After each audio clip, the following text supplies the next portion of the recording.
going to do a mid-thoracic AP thrust or dog adjustment for roughly T7 to T9. Okay, so we're going to find we know our quick find is around the inferior angle of the scapula for our T7 area.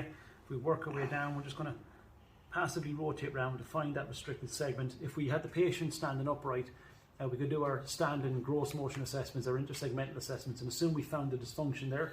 We label it now in a second. But let's just say we find our restrictions. We have a little bit of passive restriction there. So we bring our hand around, not to the angle of the rib. We come right round to the spinous process.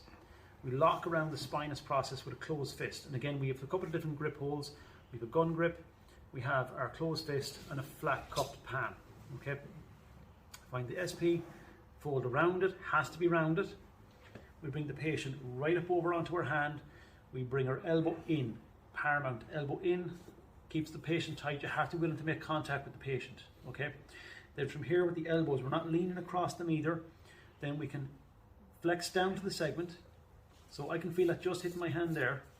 And then we can either flex or extend on the segment. It's a bit more restricted in flexion.